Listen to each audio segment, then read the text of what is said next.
Vous allez peut-être m'entendre mieux comme ça. Maybe you can hear me better if I turn the microphone on. Good evening. Welcome to this meeting,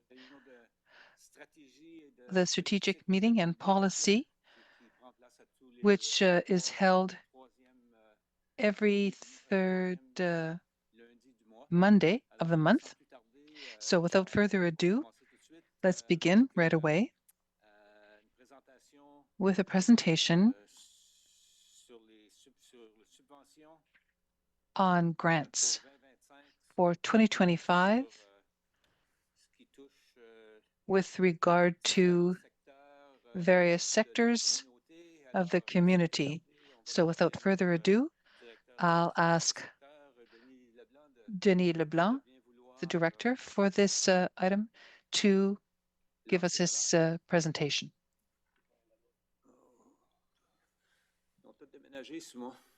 They moved everything around.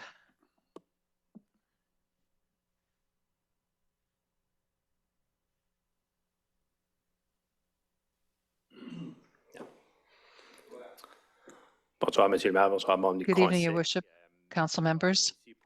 This evening, we're going to give you an overview of grants for 2025. In previous years, I had a PowerPoint presentation and we went grant by grant. I'm doing the same thing, but often the question I'm asked is, what is the difference between the various requests, why you said yes and all that? So it's a little more open from what's been given and also the reasoning that I can provide to you for the answers. In 2025, the budget provided for by Council in November, so when you voted on the budget, you voted amounts and not necessarily the contributions, but not an exact amount was voted by Council. So this amount was set at $768,900,000. So the budget was $668,751. So an increase of 57,000 some dollars. And you can see in the column provided in 24th, the figure was at the end of the year. We hadn't provided all the grants that have been agreed to, so there's a difference. Another figure we're looking at is the agreements with the council. So these are multi-year grants, and some years, some contributions concluded. So last year, 2 contributions came to an end. So an agreement with the Moncton Hospital, so $10,000 given annually to that foundation, and also the Marichal Foundation. Last year was at 20,000, so it was another 10,000 that we could play with. So the grants, we have the existing policy. There are 5 different policies which help us and guide us in our decision making and the distribution of grants. So the first one is agreements with municipal council, the L20, so requests for donations. We provide financial assistance to nonprofit organizations which improve the quality of life of Dieppe residents. Normally, what happens is that these organizations do a presentation before council. An agreement is developed and is carried out over several years. As you can see, I'm jumping around here a little bit, but the agreements with council, there are about 5 or 6 of them, maybe a few more. The amounts remain the same. They don't change. So at the beginning of my document, so the Center for Arts and Culture, this type of grant is in cooperation with them. We've had conversations to see how these things work. The $210,000 is one of the organizations that receives the most money from the city of Dieppe. So in 2025, they requested $210,000.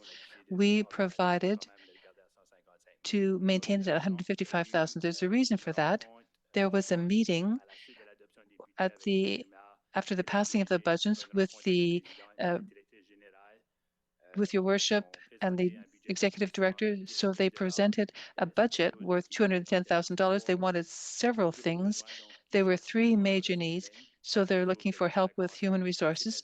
The work is becoming a heavy load for them. They're also looking to redo their bar and the kitchen and also improve the caserne. So following these meetings, the management and I, executive director, and Luc Richard, we also met the executive director and had conversations. And so in 2025, for the time being, we have said the amount remains unchanged. The amounts for the kitchen and the bar, they can make a request to the provincial government and we'll cooperate with them to help them go and find that money. So the conversations will continue about human resources. We'll look at what's in place, if a better structure can happen and move things forward, if partnerships with the City of Dieppe and the city's services we provide are good.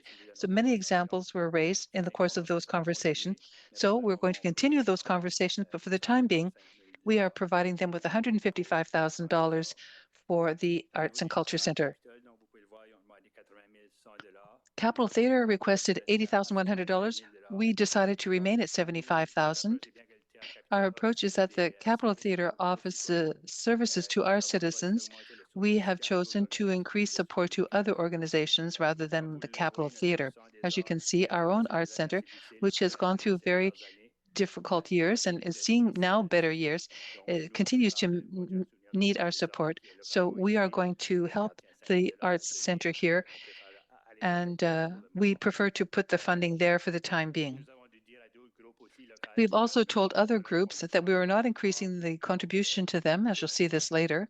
We think that if there were increases to be had, they will happen for our local groups. And when we looked at the financial statements of the Capitol Theatre, they also had a surplus. Some of our local organizations did not have surpluses. They were going through difficult times, so they want balanced budgets, but still they had a very generous surplus for the Capitol Theatre, so we maintain status quo for them this year.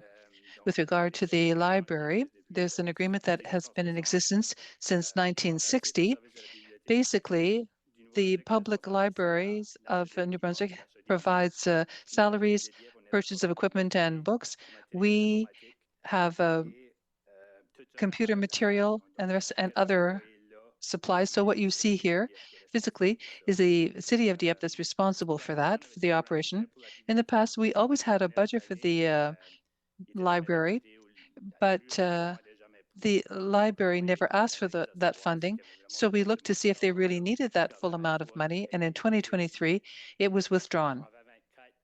In 2024, after the director left, a new team came in. They started asking questions. They started looking at finances and the agreements. So they were maybe a little more aggressive in the way they approach things. They looked at the agreement, which went back to 1960. There were amounts that the city should have given to the library. So this is what we're proposing for 2025. They asked for 35,000. We offered them 18 because we are not yet sure of what these amounts should be in 2025. We want to sign a new agreement with the library to ensure that things are clear rather than going by an agreement that dated back to 1960. It was only a page long. So we're going to be having conversations and monthly meetings with them to see what the needs of the city are vis-a-vis the library. So the contribution this year we're proposing is $18,000. Policy L12, a new policy that we developed in 2024, is the policy for grants to partner schools. If you remember, in 2024, we wanted access to gyms in all the schools of the municipality, and in exchange for this service or for use of these venues, we advanced sums through our partners to these schools. So in 2025, we think that $62,000 will be distributed to the local schools through this program. Previously, the schools received 40% of the gym rental. And so with the new agreement, 100% of the funding is given back to schools. With regard to funding, certainly we have an overseer of that, and the projects have to come back to value the city. So francophonie, mobility, environment, all the values that we have in the city. So it can't be for other things. They have to respect our values and reflect our values. So we estimate that $62,000 will be granted. And also we think that this amount, which also be gathered by them through venue rental in the schools. Policy L15, these are for community groups. We support community groups which support the citizens of Dieppe.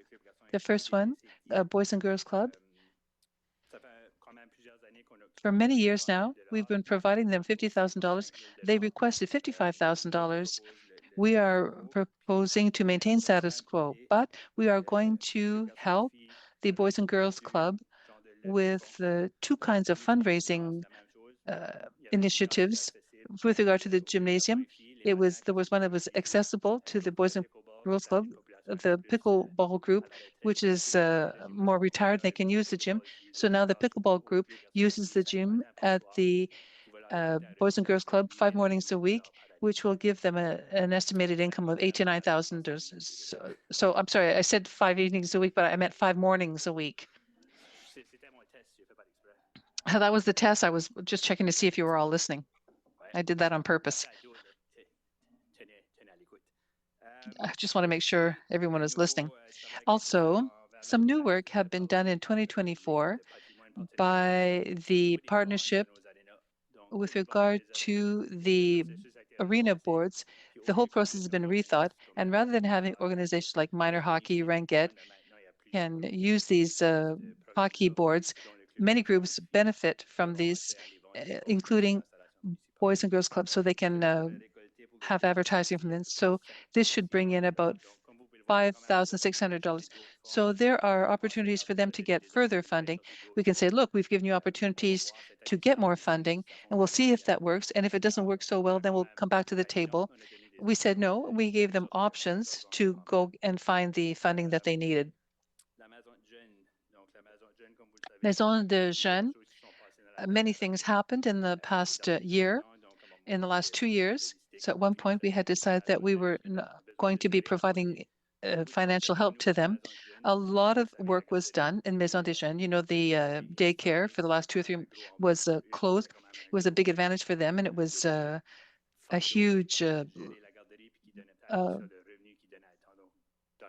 load for them to manage the daycare. They brought in $100,000 in income from Maison des Jeunes, what they could invest in the last couple of years. So they perhaps incurred a deficit or very little income from that. So the request was for $75,000. We are offering $30,000 because we think that maybe they're not yet at the point where the Maison des Jeunes is at and to renew it. So we're going to support them because there are resources available and some work to do. They are working on a strategic plan with another company. It's a long-term plan that they're looking at. They're working with a company. This is going to be, you know, rather than having a 3-month campaign, more of a long-term campaign for funding. There is still some work to do with the Maison des Jeunes, or to the renewed Maison des Jeunes will be here. And once we get that information, we'll look at maybe providing an additional support. The next one is the Extenso Rhythmic Gymnastics Club. This agreement we've been managing for many time. The reason we provide funding is that they didn't have any space in the municipality for this group. So there's a gym, they had challenges, the roof wasn't high enough because they need that type of space. So it was like a Montessori private school at one point. They had rental costs for that building, and it was higher than what was needed. And at the time, we said that we were going to give the same funding, so the 40% that they needed, like we were giving to other groups. For some time, their costs have risen, and we had always said that there was a maximum of 14,000. This is what we're providing for them this year, even if the group has requested 24,000. This amount has been around $14,000 for many years now. So that's the L15 policy. The other ones are fairly status quo. The only one that maybe I didn't underline was Soccer Dieppe. Soccer Dieppe is about the same on their behalf. We use the gyms. They use the gyms, but there's a group that needs to use turf or the dome in Moncton. We don't have that yet in Dieppe, so it's the same concept. They pay about $300 for renting the turf at the dome, And we propose to offer a 40% to the soccer group to use a venue that we don't have here in Dieppe. Then the policy L16 follows that. These are for local groups, accredited groups, or groups that are associated with a provincial association that want to organize events here in Dieppe. And so the Salon du Livre, the book fair, has been around for a long, long time. They requested $37,500. We are going to maintain the grant at 35,000. This is the biggest contribution uh, compared to the Centre des Arts, or after the Centre des Arts. Our expectation is that they could have a bigger event and make more money from it. The position of the city represents 26% of the budget. We want to remain between 15 and 20% of the total budget of any of these groups. Some renewal is happening with regard to the book fair. Eventually, they're going to maintain stability, but for the time being, we are maintaining status quo at 35,000. We help them in other ways too. Previously, we helped loan them various venues. There were two trucks or vans that we helped let them use. And so this allowed them to save about $2,500. So that was kind of a grant. So we tried to be creative with groups and not let them fall by the wayside. The next one is Monde en Fête Café. This event happens in December throughout the whole city. The same thing, even though this festival was a success, the $20,000 that was initially given was to help the festival. I think it's the third year that this festival has been held. The $20,000 we gave at the outset allowed them to launch the festival, and now they have to look for other helpers, financial helpers. The same thing with them, the construction of a contribution of $15,000 means, they have a budget of $57,000. So we are a partner. We're a major partner in that festival. Certainly, we would like to see a diversification of their income streams. So our contribution there is another 26%, an important segment. So we maintained it at 15,000 as we gave last year. They can present a festival that, will look good. The other festivals, and then FICFA, you saw this year, it had a lot more programming at the Cultural Center in Dieppe. 50% of their programming was held in Dieppe in 2024, and it was intended to be that way. They applied for a Heritage Canada program, and they want to renew all their projection equipment. So that application went to the federal government. There should be a contribution of the municipality of 10%, which represents the increase that happened, but it's going to allow FICFA to present films more often here in Dieppe. And this equipment will belong to the Centre des Arts and provide an opportunity for viewing Francophone cinema. It allows the Francophone Center to be more relevant because maybe Francophone cinema isn't well known here in the city, but it's up to the Centre des Arts, and that means we don't have to pay the 10% in the year one. They can spread it out over 5 years and contribute $12,000 per year for the next 5 years. The last one that was on my list and where there was a change is the Northrop Fry Festival. This organization has been asking for more money for several years now, somewhat like we do with the Capitol Center, or the Capitol Theater and others. They contribute to literacy. So we're still maintaining the $1,500 grant and to continue to provide an important amount to the book fair to continue to allow them to work. The Fry Festival had some activities in Dieppe last year, one at the library and one somewhere else. So the recommendation is to maintain status quo at $1,500 with this group because we have a wide support provided elsewhere for the book fair, the Salon du Livre. So these are some of the changes and modifications we've done. So the contributions are there on the screen in front of you. So this is what we were wanting to present to you today. Thank you. Questions by members of council? Councillor Godet. Thank you, Your Worship. I have a question. I got an email at one point, and they were looking, a group was looking for help for a family day. 80 to 100 families attend this event, and there's horses, horseback riding, face painting, and all kinds of activities. It brings in a lot of people. I don't see it here. Is this another grant? No, that went under policy L16.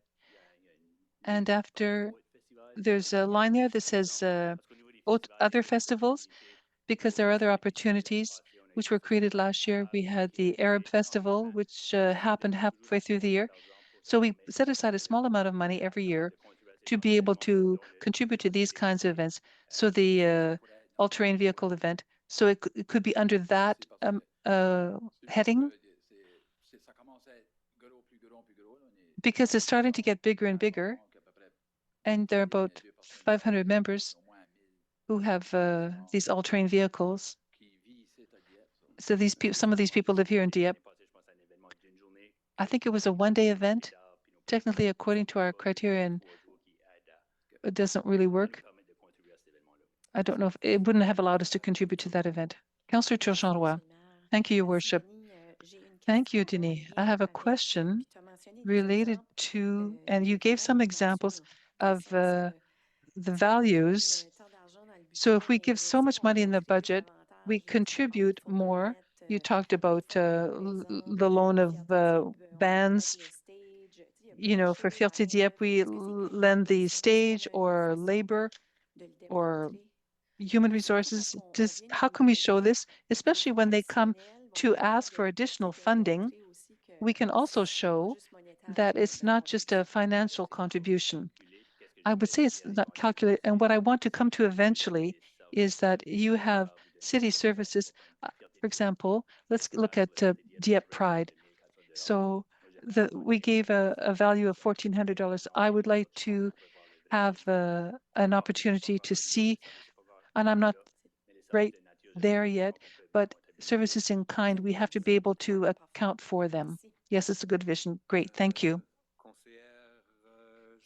Councillor Genet.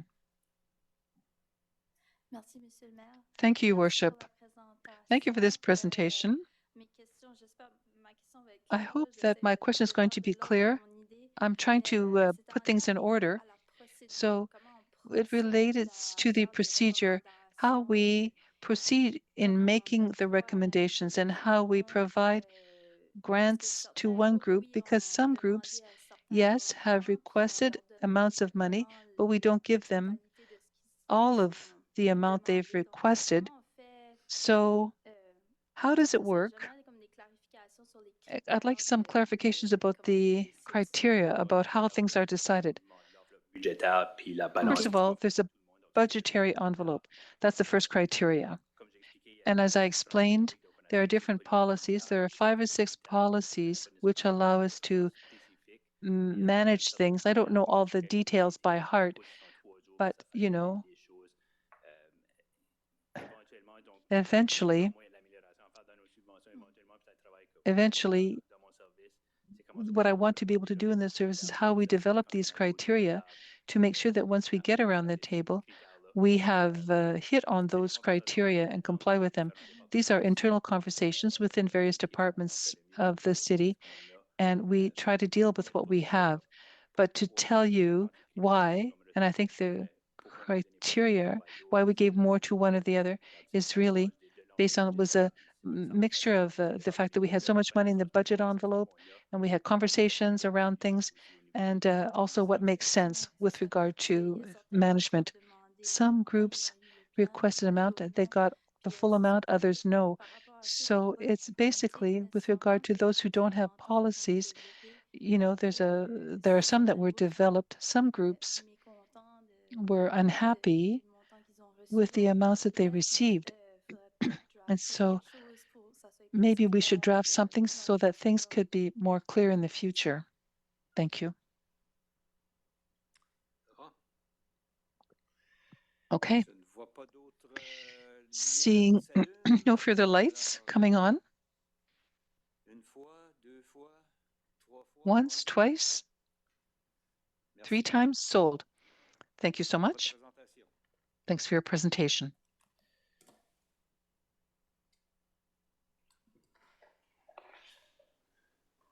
Next item on the agenda.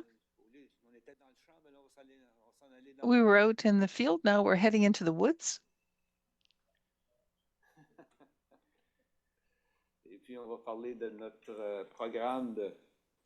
And the next presentation will be the program for the municipality. So good evening. Good evening, and thank you, Your Worship and council members. I have 2 guests on Zoom with me. Let me do a quick sound test to make sure they can hear us and then speak to us. Emma, would you say hi? Hello? Thank you. And Alain? Good afternoon. So today we're doing a presentation and give you an update on the collaboration we were doing with UQAM for the past year. One of the benefits is that we are going to be giving this to council soon if we want to pursue our partnership further on. So as I said, let's do an overview of Emma Bacon's internship, who's spent some time with us in Dieppe in order to do a pilot project.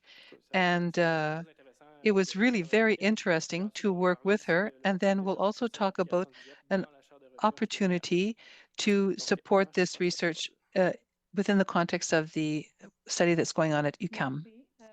Thank you. Good evening. My name is Emma.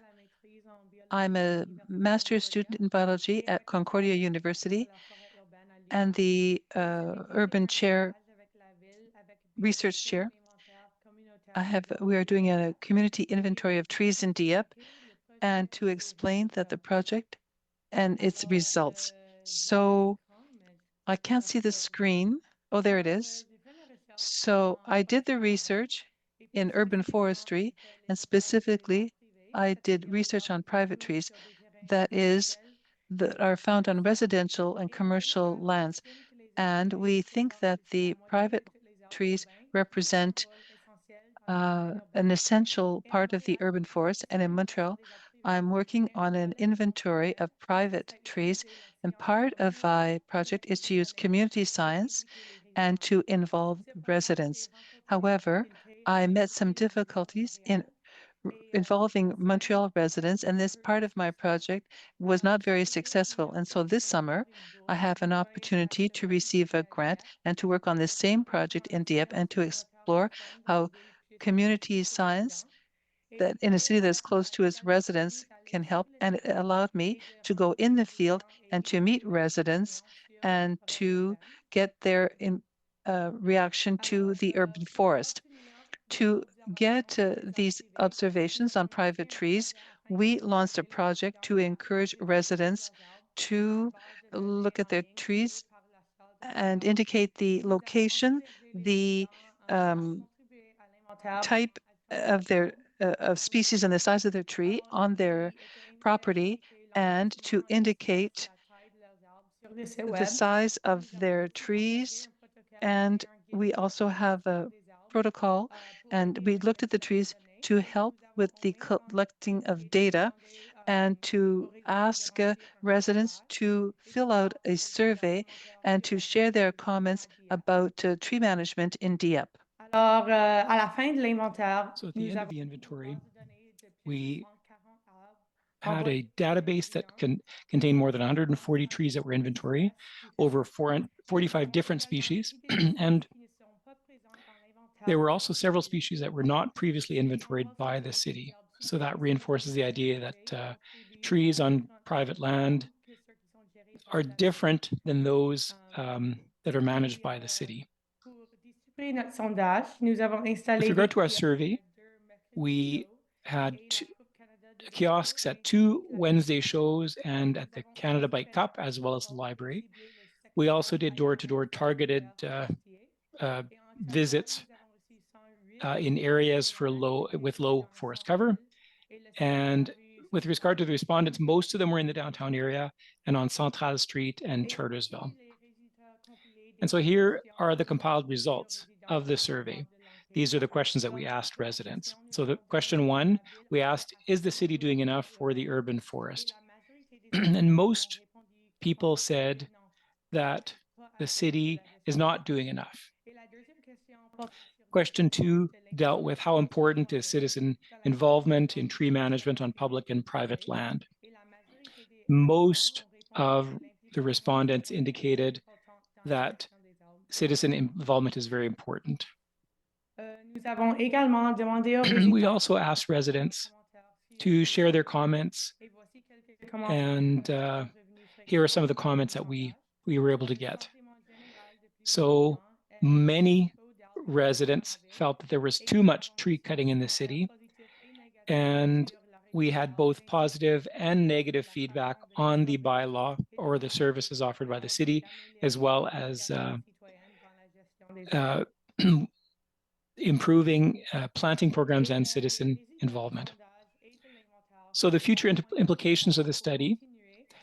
This study is a starting point for further development of the project and a complete inventory of Dieppe's urban forest. And the results may also be useful in managing tree diseases, evaluating native and non-native species, and adjusting the city's own planting objectives. And my experience in Dieppe was very rewarding, and it helped me with my research. It helped me also to familiarize myself with a community other than Montreal. And I'm very grateful for the opportunity. And I would like to thank the City of Dieppe and its residents for having hosted me this summer. Thank you very much.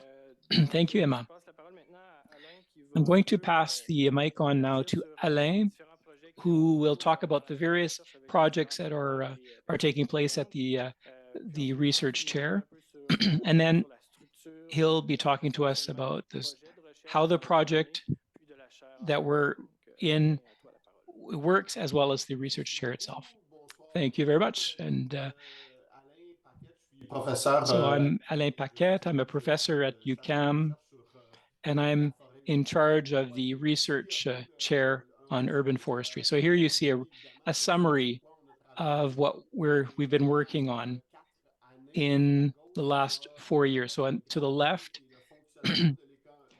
the broad theme is how the workings of the ecosystem in an urban setting. And if you have any questions on it, I can answer those. But so, for example, cities have to better manage these resources as they les noues drainantes ou les saillies drainantes, ces arbres-là sont-ils capables de prendre? We look at how trees can help with drainage. We're very interested in the causes of mortality. You might not know this, but in cities throughout Canada are with removing thousands of trees every year.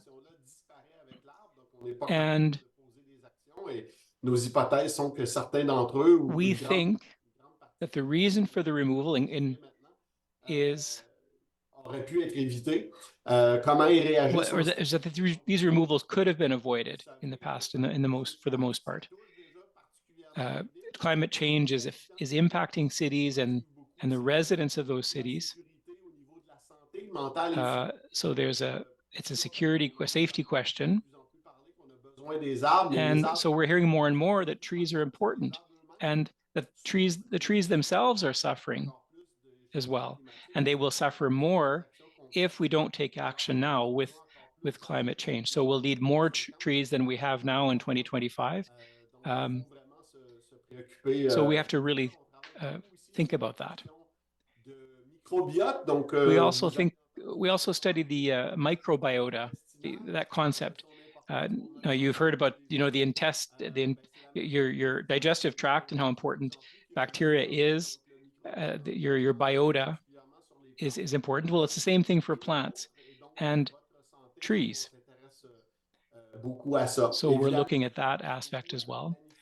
We're also interested in the planning of trees. It's a question of social justice, of health. There are areas of inequality in the different cities. So, and I think Dieppe is growing strongly. So there's a substantial pressure on the current ecosystems. And that's why I'm interested in working with you. And then there's also the question of inventories, citizen science. There's also teledetection technology that can be used. Now I'm looking at the right-hand side now. We're working on the involvement in trees and their impact on heat islands. And all the faces that you see in that box, those are students who are at the master's level and the doctoral level as well, postdoc as well. And there are people that are not represented because there are too many people to put. There's also people at doing undergrad work, but these are people des argents qui sont générés par la chaire, et puis donc la who chaire also benefit from the money that comes from the chair.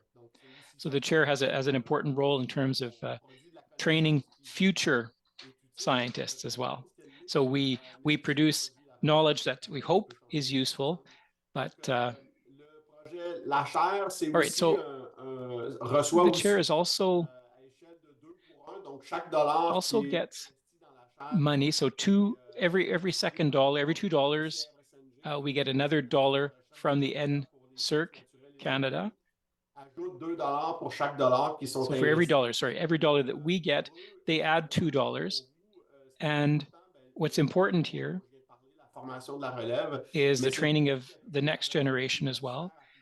But it's also, the goal is also to support applied research through partnerships.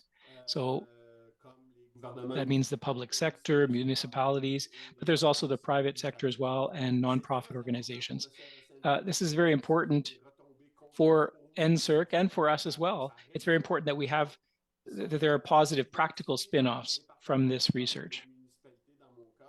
Et donc, ça sert à créer des solutions à des problèmes concrets, mais the goal is to come up with solutions to concrete issues, but on veut générer we also want to create alliances with between universities, municipalities, and various other organizations. So next slide, please. On en a parlé un peu, si on veut parler we talked about this already. The current alliance in the first version of the chair, we were able to get approximately $1.6 million over 5 years, and that includes financial contributions from the various partners, plus that multiplication of 3 that I mentioned. For every $1, $2 is contributed by NSERC. So our current partners are Montreal and its boroughs, the city of Dieppe, Québec Vert, which is an organization that deals with a range of activities in the province of Quebec. Sauverdi, this is an organization that is private, and if we want to increase the tree canopy, they have a very important role to play as well. Rousseau-Lefebvre, that is a landscaping company. And then Jacques Artaud is a business that works a lot with teledetection technology, LiDAR, and they're working to increase the productivity and the quality of the inventory information that we have. In terms of universities, there's UQAM, Concordia, University of Montreal, and the University of Toronto. Next slide, please. So I am the principal investigator, but there are a lot of other people. Emma is one of them. And there's Carly as well, who's joined this call. So I have colleagues from UQAM. So currently, seulement le projet Alliance, La chaire actuellement est So dirigée the par chair is currently directed, or all chairs are directed by a committee, a management and scientific committee. So the management committee is made up of the actual members of the chair, and it's those people with me who decide on the directions that we take. So for example, they decide which projects will be submitted to the alliance. So they have quite a bit of power. And the first version of the chair, which will be coming to an end this summer, was directed by Montreal. And on se sentait prêt à ouvrir à d'autres villes. They indicated to me a desire to aux open membres. up to other groups as well. Next slide. Et donc, parlons-en du renouvellement. Donc, So let's talk about the new chair. So the current chair will end this summer. So I'm in the renewal phase right now. Demande au CRSNG, donc les personnes qui s'inscrivent dans la chaire, so people that se donnent le pouvoir d'influencer. These people have a power to influence the direction of the next 5-year campaign. So for now, we had the city of Dieppe has shown interest, the city of Saint-Eustache as well. There's also the city of Ottawa and Repentigny, who may be added as well, in addition to Montreal with its department and various boroughs. So this steering committee will have a role to play in setting objectives. And this will go to, the next version will go till 2031. Sont pas membres de la chaire, mais viendront joindre via le projet Alliance. Suivant, s'il en reste. Next slide, please. So what are the positive spin-offs? I sent Alexandre a document that is quite rich in detail about everything that we've been doing in the last 5 years. And this is a summary of our broad objectives. So for Dieppe, one of the spin-offs, one of the advantages is to be at the forefront of innovation in urban forest management. It also has, you know, in terms of managing climate change, there's also a benefit there. If we want to ensure health in our cities, you know, a large percentage of Canadians live in cities, and a large part of that population depends directly on our urban forests for its physical and mental health. So it's an important thing. There are also the decision-making tools for protecting and planting trees. And I know that, you know, I've been working with municipalities for 10 years, and I know that people like Alexandre are valuable. There's not a lot of people like him. Les chercheuses peuvent avoir le loisir de faire à long terme sur c'est quoi notre vision sur le long terme. We can help with, you know, developing long-term visions, not to develop things too quickly, things that may not lead in the right direction. So that's one of the spin-offs as well. Optimizing tree planting and maintenance practices, development of management and adaptation measures that apply to your own circumstances. There's also the development of communication and education tools. With Emma, that was particularly effective last summer. We were very happy with how things went with Dieppe. And it's also about creating a network of collaborators as well with nonprofit organizations and companies.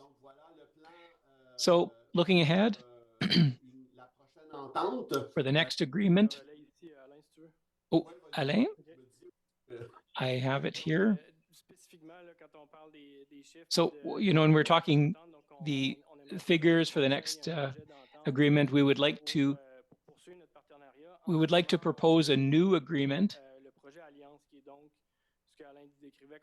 So what Alain was talking about, he was talking about the Alliance as a one-shot project. and we don't necessarily have a voice in the direction that that project taken. So we've committed to funding till 2026. And what we're going to be proposing to council is to continue with that funding throughout 2025 to 2029 so that we can become a steering committee member. So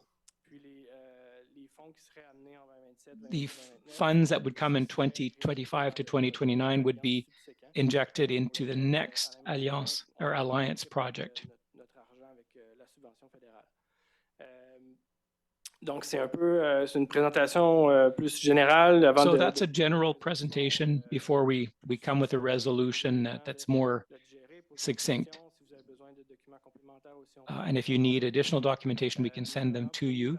But for us, the advantage, we saw this in participating in the Canadian Conference on urban forestry, and in continuing in February, our participation in the symposium. The advantage for us is to develop our network of experts and our expertise in urban forestry, which is very hard to find in Atlantic Canada.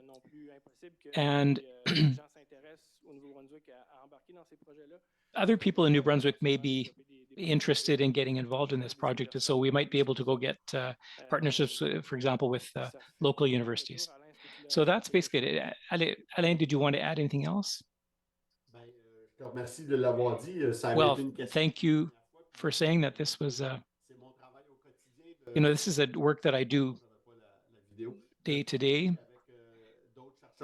I work with other researchers, and it's part of the fun of my work.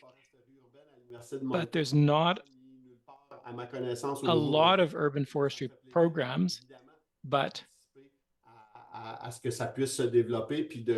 be very happy to help develop programs in the Atlantic region. All right, so that's our presentation on the research chair. Any questions from councillors? Councillor Godbout. Thank you. Excellent presentation as usual, and thank you to our guests as well. We appreciate your expertise. My question is with regard to the twinning of information. What's the University of Moncton's forestry program in Edmundston, or is that completely different?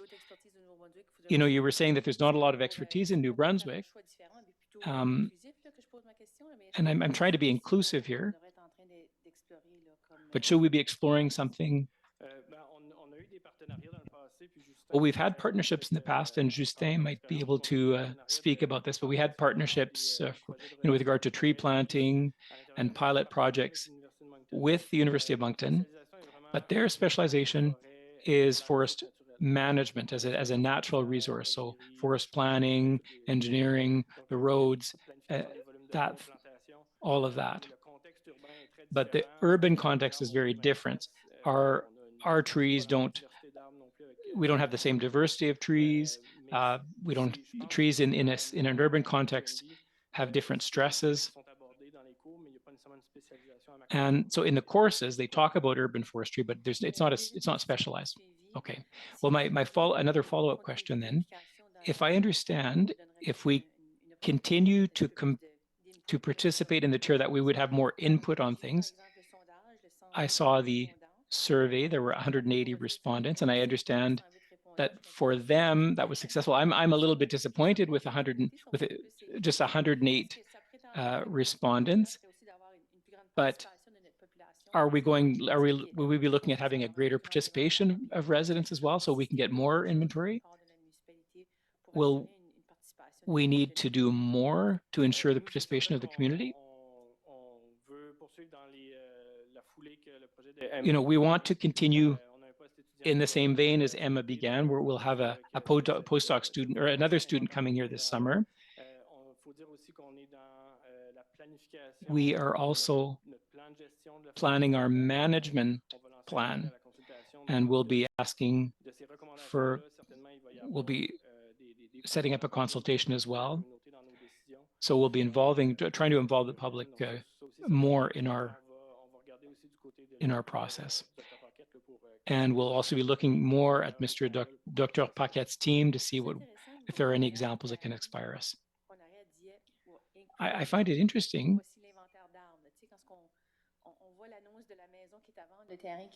You know, when it would be interesting if we could further develop that idea of an inventory in Dieppe.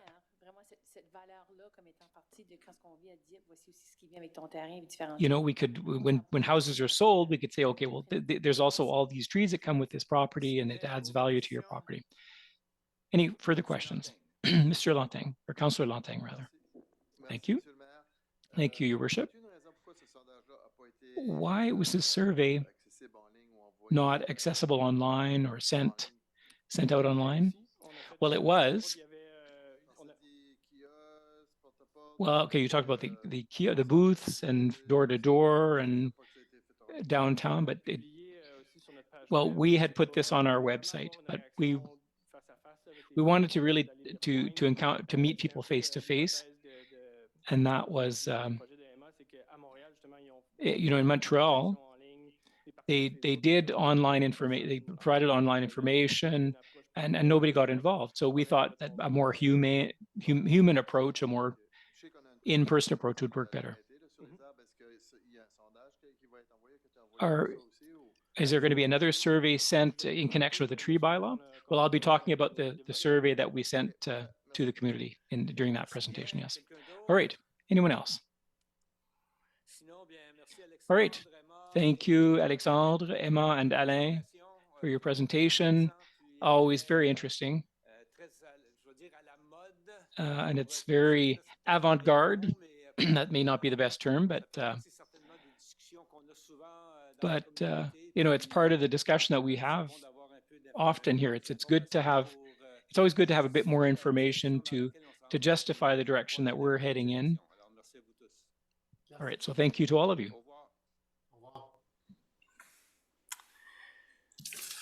Je vais prendre une petite gorgée d'eau. On va s'installer. I'm just going to take a little drink here, and then we'll get ready for the next presentation.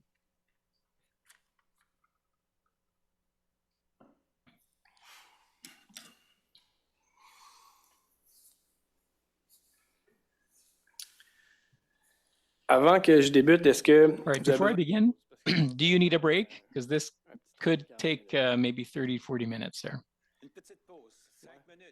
5 minutes? Okay, that'll give people time to come in and set up.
Bonsoir.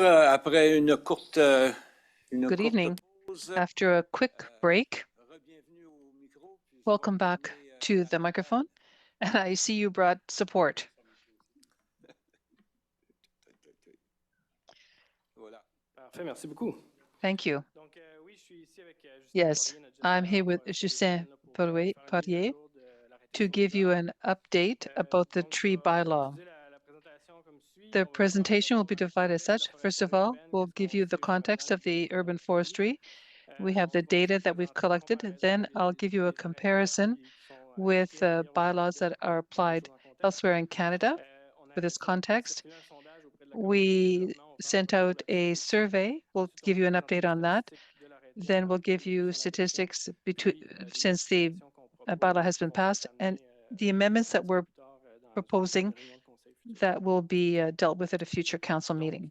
je vais présenter les données qui sont découpées So par let me secteur. give On you voulait the vraiment s'arrimer data avec by la sector. démarche de We mon wanted collègue to follow the step Alexandre taken by Girard my dans la colleague stratégie de croissance Alexandre urbaine. Gerard Donc, c'est vraiment in the d'établir la ville, non urban pas par frontière, on va dire, growth politique, strategy, mais plus des frontières but they are limits, logiques, boundaries, logical boundaries, if you donc des will. quartiers qui sont plus matures, des quartiers qui So sont plus en some développement. areas that are more Les developed objectifs, les and contextes mature, others are in development. différents, So autant the pour figures la are stratégie different, not only de for croissance the urbaine de mon collègue, growth mais aussi pour strategy la foresterie by my urbaine. colleague, but On also for s'est urban forestry. basé sur leur découpage. So we have done this Donc, by en sector. premier lieu, je présente So ici first of all, un let portrait me give global you couvert an de overall forestiers par view of secteur. Donc, forest je vais cover montrer là, by la pointe, le neighborhood. You have où the on trouve point le number centre one, d'achat, where we le vieux find the Dieppe, commercial dans center, le Old secteur Dieppe. 2. In 12, on est section toujours 2, in à 12, la caserne de pompiers. we're near 3, the c'est le fire parc station. 3 industriel. is the industrial Ensuite, 13, park. 14, And le then secteur 13, du 14, littoral, puis le secteur the along quartier the Saint-Thomas, Chartersville, Thomas Saint-Anne. Chartersville Ensuite, vous avez settlements. plus les nouveaux And then développements, you là, have the new 10, developments in le 11, secteur du 10, Europe et du parc and d'affaires. also the Le secteur de business park. l'aéroport au numéro The 4. 5, airport is in entrée 4, 5 is the highway near Skuduk, 6 as well, and 7 is all the Lakeburn area. 16, we're near the new school. 17 and 18 are the extensions for Dieppe and Dover. What you have here is you have lower cover in city center, but overall, we have a forest cover that is around 60% for all of the city as a whole. It's on the way down. There has been development, but if we do an analysis of the coverage between 2017 and 2022, this is where we have satellite imagery, the most up-to-date ones. What it shows is that the biggest loss is in sectors 5 and 7. 5 is because of wood harvesting, big private lots where there is wood harvesting. We suppose that these trees are going to grow back. In sector 7, we have a lot of loss because of the nature developments. And also there are woodlots. And then we get into 4, 14, where there has been some commercial and urban development happening, where the forest loss is fairly high. Here, I'm giving you a reminder because, as Emma said, most of the trees are found on private lots. I'm not giving you the right-of-way, but the public spaces that the city manages and over which we have authority. The rest requires cooperation with the private sector to ensure that we have interesting forest cover for the city. So Justin will now talk about trees and the planting programs. So in this slide, you see the difference between a mature tree versus young trees or newly planted ones. So you can see big differences with regard to the lowering of temperature, sequestrated carbon, intercepted rain. You can talk about mature trees, and it's in our interest to save as many of them as possible.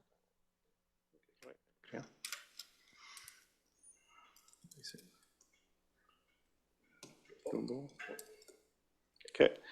Donc, si on se fie sur les experts, il y a, If we rely on what the experts say, there is a movement underway at the current time based on the basis of 3, 30, and 300.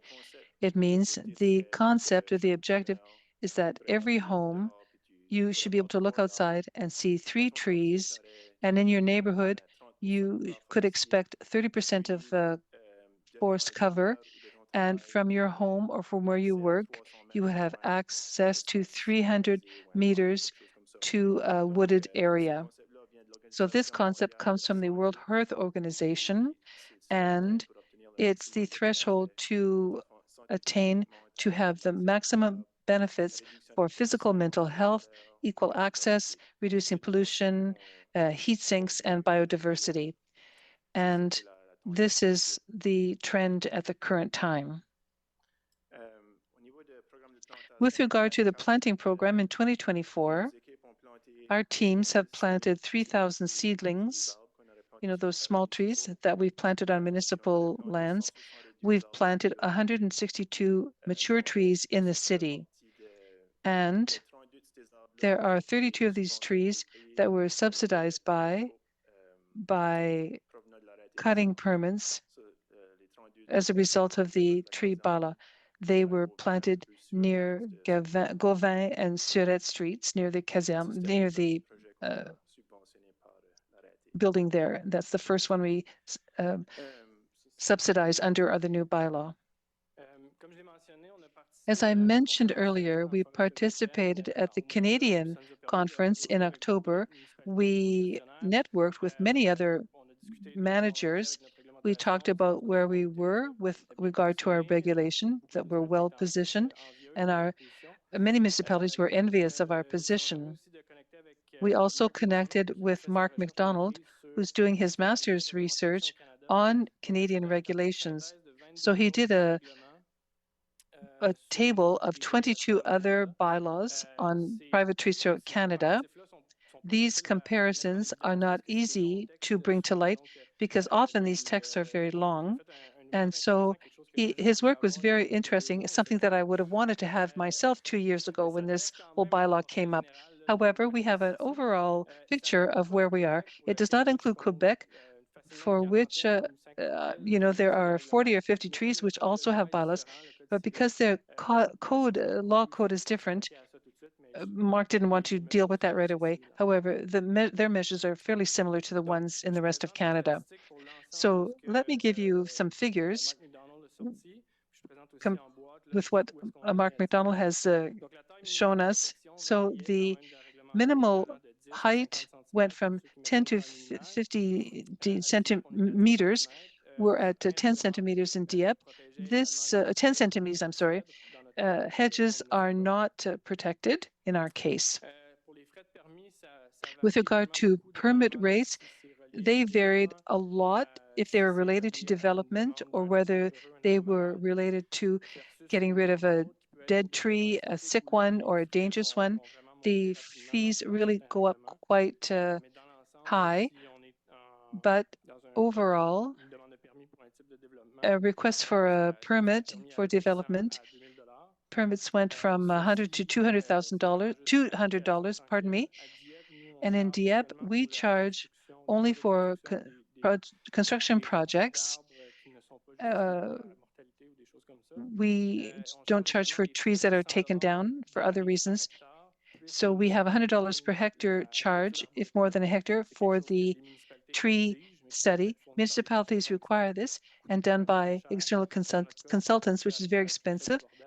I think we do it at an affordable price and allows us, first of all, to be able to educate people around the bylaw because it's fairly new. And there's a automatic validation because our team is out there. With regard to guarantees, guaranteed deposits, there weren't any, but when they varied from $300 to $1,500, depending on the size of the tree. In Dieppe, we're at $500 per tree. And the same thing for financial compensation, if there were any provided for. It varied according to the cost. So it went from under $500 to more than $700. In some cases, we had calculations for replacement trees based on very complex calculations. In the replacement ratios in Canada, it varied from 1 to 1 to 12 for 1. So if I cut one tree down, I have to replace it by 12 other trees. So it depended a lot on the original size of the tree that was cut down and its condition. In Dieppe, it goes from 1 to 12 trees according to the situation, if there are trees of interest or trees that are deemed to be in good health. And finally, for the size of trees to be planted in Canada, there's a great variation, 5 to 8 centimeters at the diameter at the base, which affects the cost price.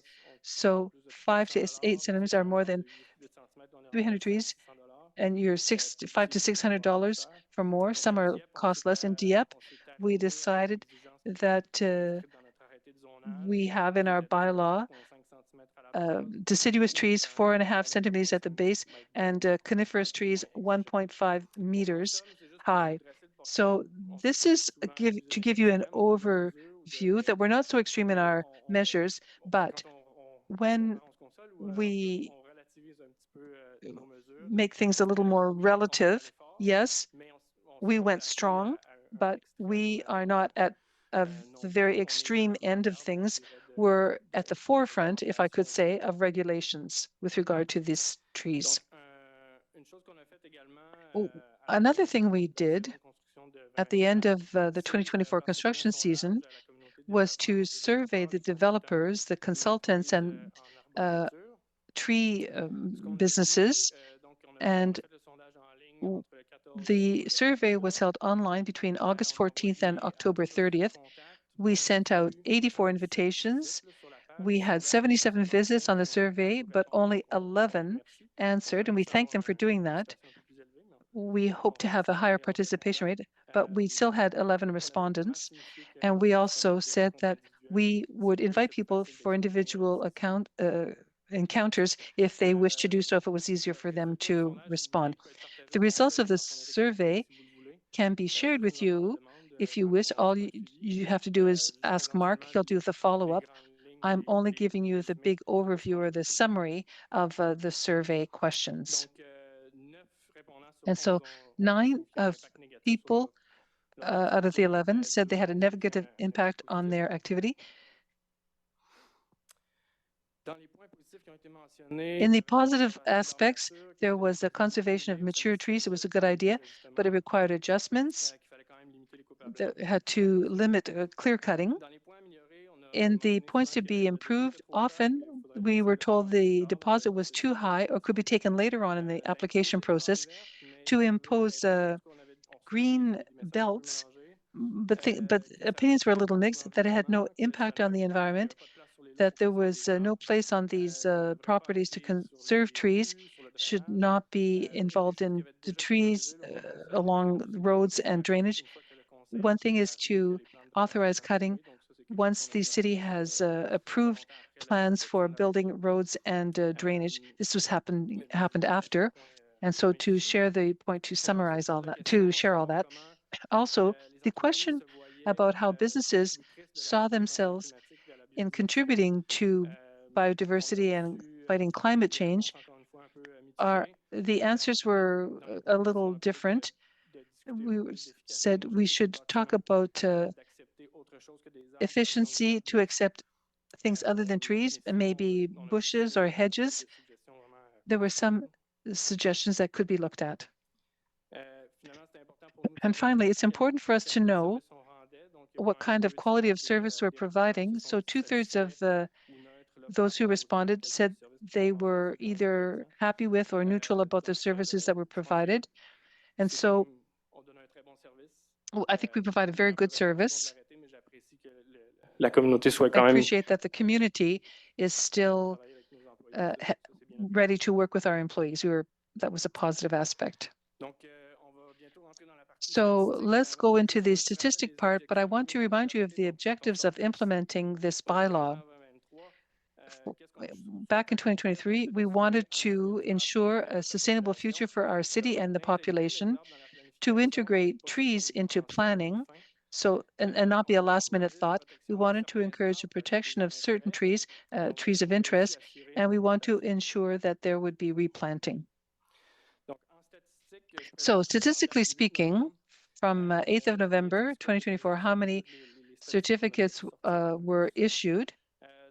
And so 440 authorized certificates came out. This covers the intervention zone that we called, so the urban perimeter and the expansion sector after Dieppe Boulevard that we wanted to protect as well. You know, rather than cutting things down, we wouldn't be able to talk about it after there had been cutting. So I'm going to talk about construction, new streets, and commercial projects. One of the fears mentioned was that they were going to create an increase, if you will, of costs related to building. The rule of thumb was not to go beyond 1% of the value of the project. And so we had averages and medians. These averages are calculated by the service here, which are, I can tell you, under-evaluated. In a row house construction like this, the average was well underneath what the value was on the market. And so there was underestimation. So 162, so 994,000 compared to 329,207 is a medium cost. So if you look at the deposit costs, or what was provided in compensation for cutting down trees, the median value was 0.554%, that half the projects represented less than 1% of the value of the projects. So if I give you a $550,000 project for 6 row houses where we required 4 trees be planted in the backyard, and we take a protection deposit for the band of trees, the belt of trees that were in the back. This could represent a total cost of $3,000 on a value of $550-some thousand.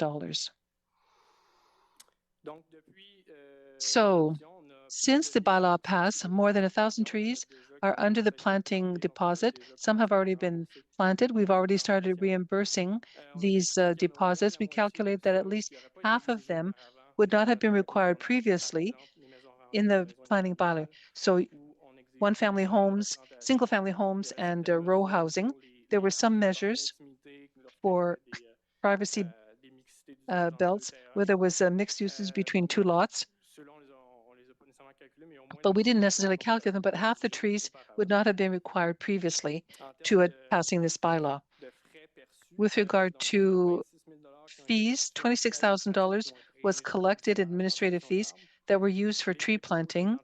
The planting deposits, protection deposits, were about $900,000. This is going to be given directly back to developers or respondents when the project is done, but it gives us a guarantee that the work is going to be done. And if it's not done, then we can keep a certain amount to put them back into tree planting.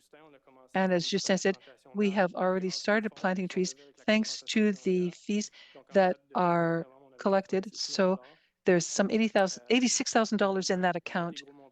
One of the big amounts for that was a city project. So even we require the city to be disciplined about replanting. So it's on Aviation Road and the business park. And so this came from engineering budget, but it's going back into tree planting in order to cover the compensation, financial compensation. We have almost 40,000 square meters that are forestry that are protected in corridors or green belts or buffer zones. And so inside these buffer zones, there are trees of interest. And so we are also protecting trees of interest. On a dans l'arrêté des mesures. In the bylaw, there are some measures for trees along the streets, something that our neighbors had for a long time. So in Dieppe, equivalent to Moncton, we require 1 tree per 10 meters of street, or there's a 0 that disappeared there, but it should be $500. Oh, so no, I'm sorry. It is $50 per meter. Yes, that's right. And in Moncton, it's $55. So we're a little below that amount. But we add the issue of trees of interest, which taken into account when road construction happens or drainage happens. And so it was less expensive than building a road in Dieppe. So it's cheaper to do it here than in the neighboring city. Finally, I would like us to have a conversation, an honest conversation, about what is sustainable development and what has an impact on housing units. So here are scenarios where the forests were cut down to build a project. So here are 2 examples of 12 units, housing units. One had 5 buildings, one had 6 buildings, and represent 200 square meters of forest cut down. This is what we see in row housing. And when we start looking at detached housing, and so in Central Street and in Chartersville Street, there are projects where even if you go further into the rural sector of Lakeburn, well, this area is cut. And so there are some discourse about various types of lodging which are unjustified. So I wanted to show these figures to put things in perspective. We need housing, we need trees, but what has the biggest impact on urban forestry? I think the answer is there in front of you. Également les autres projets à l'intérieur de la zone d'intervention. Also, there are other projects in this intervention zone. We're done with construction. We're talking about trees, dangerous, sick, others that could damage a structure as reasons for cutting down a tree. As we mentioned in our presentation, we assess all trees, either native or exotic. The definition of a tree that is healthy or a tree of interest that we want to protect in the forest. So for these projects, we issued 210 certificates for a total of 555 trees that were assessed. Of these 555 trees, 438 were authorized to be cut down, which represents a loss of 8,600 square meters. In 12 cases, we required that those trees be replanted because that person went under the threshold for their lot.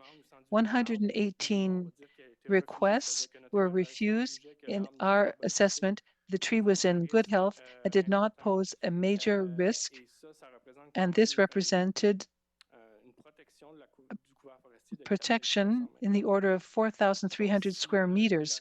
So had this bylaw not been in place, we would have lost 13,000 square meters just for on private properties.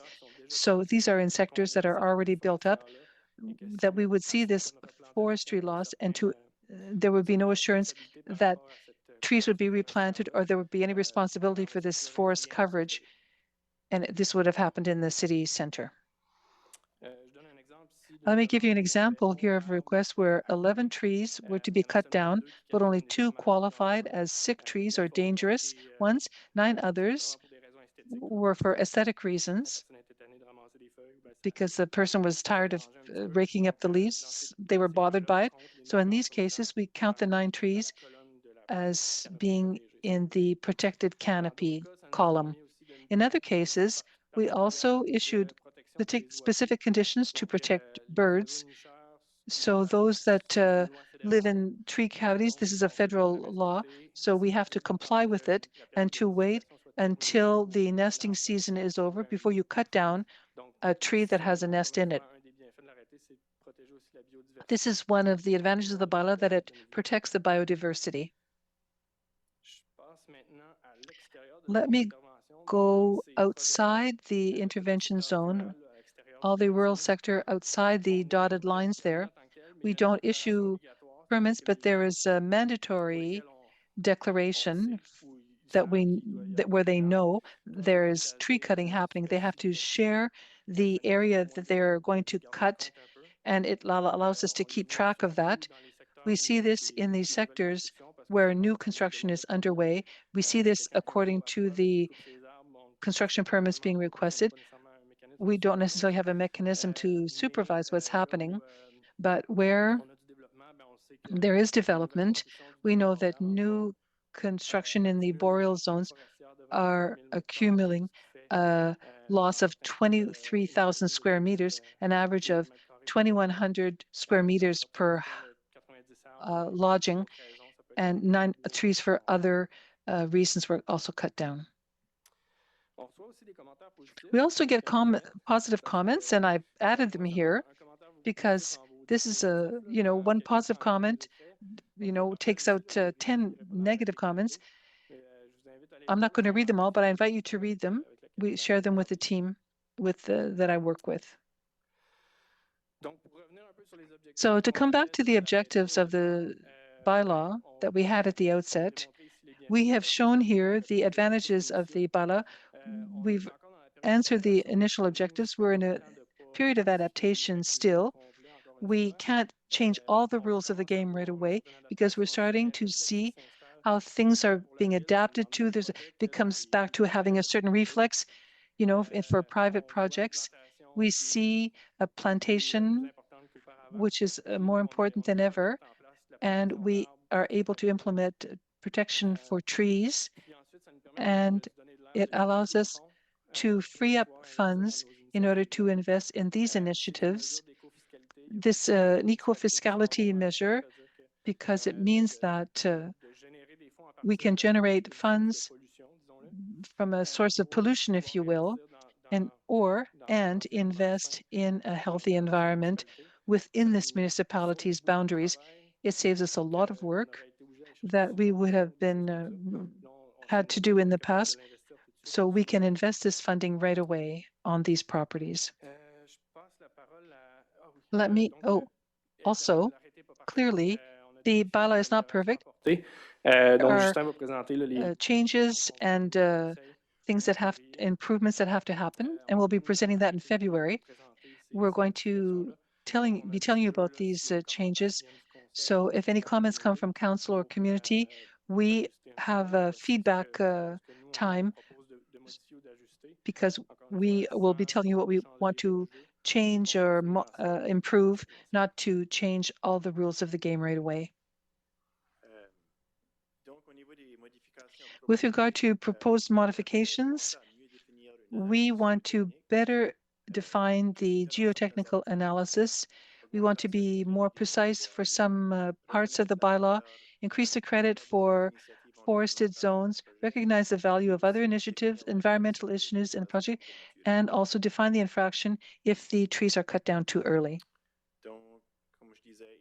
As I said, we still have to redefine geotechnical analysis.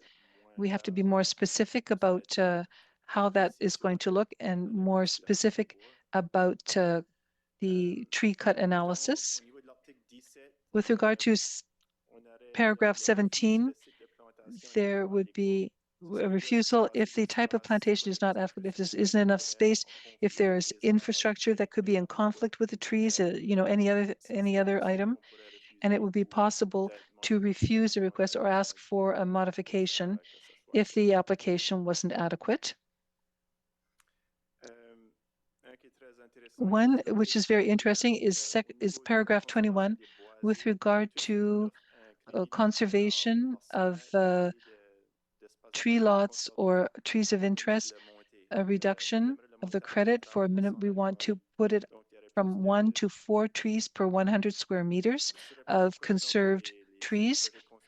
It would be more interesting to conserve these tree lots during for construction.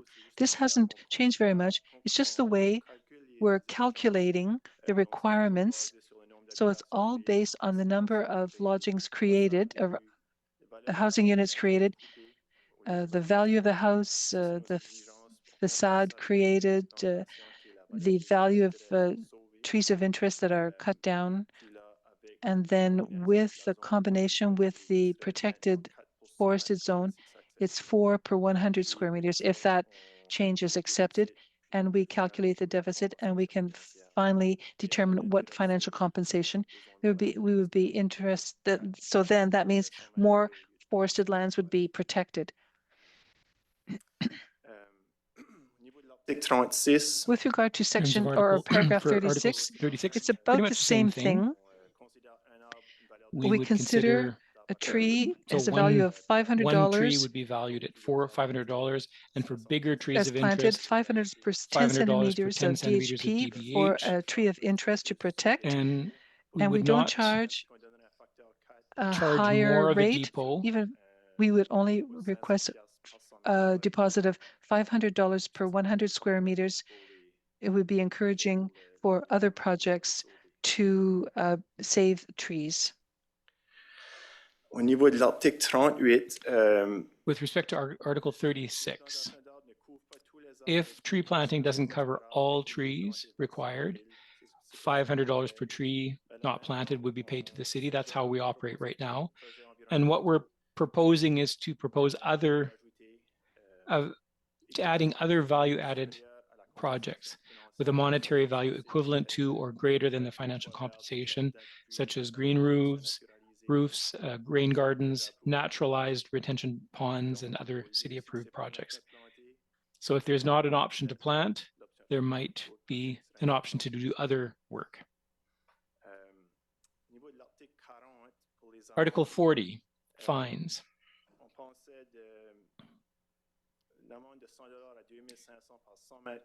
We, depending on the nature of the infraction, fines of $100 to $2,100 per 100 square meters of woodland affected without authorization. Sometimes we go somewhere and there's no trees, and there's an area of land.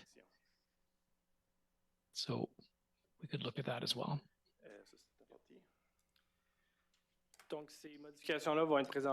So these changes are going to be presented as a notice of motion at one point.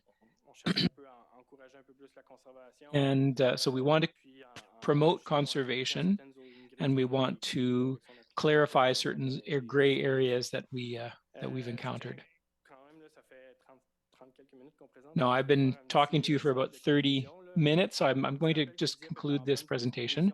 So I just wanted to remind you that Dieppe is in a good situation, good position to develop a good city to live in. We are we want to limit the cutting of trees that's avoidable, and we want to replant to guarantee forest cover in the future.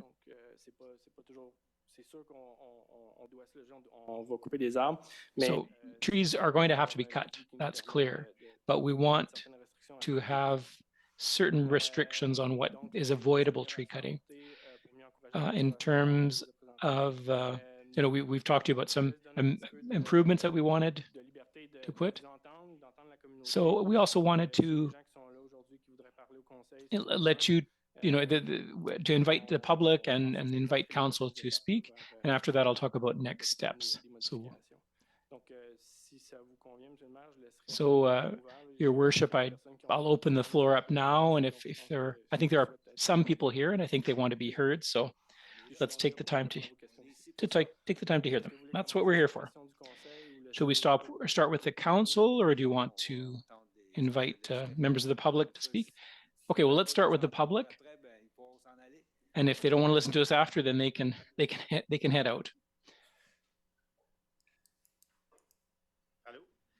Stéphane Plourde. I'm a developer. I'm working on a piece of land on Dieppe Boulevard and Melançon. I find that it's good. The rules are applied well, but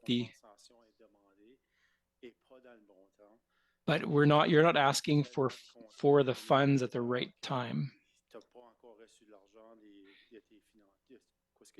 Often we don't, we have to pay for our permits. There are lots of other expenses. We're not having income coming in, and then we have to pay these fees.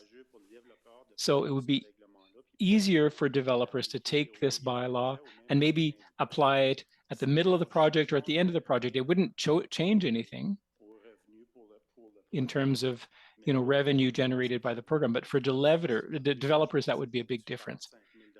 For us, I think it costs us about $45,000, and when you're starting and you're $45,000 is a lot of money. I'm not opposed to the project, but I just wanted to say that my opinion of imposing these fees at the beginning of a project is difficult. Any questions from councillors?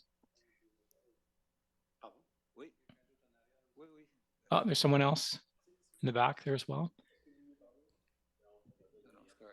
Microphone, please. Thank you, Mr. Plourde. That's a comment that we've heard. We also looked at the planning department. What measures do we have so that we can use, a lever at the end of the project? It's difficult. We can't stop someone from going to live on a property that's built, but it's something that we did consider and that we'll look at. Well, maybe midway, maybe that makes more sense. Well, the thing is, how do we do the follow-up? It's complicated. If they promise to pay it at the beginning of the or the middle of the project, and then they don't pay, well, we had a letter of a guarantee. A financial institution can issue a letter of promise. That's something that we could maybe look at. Questions from councillors?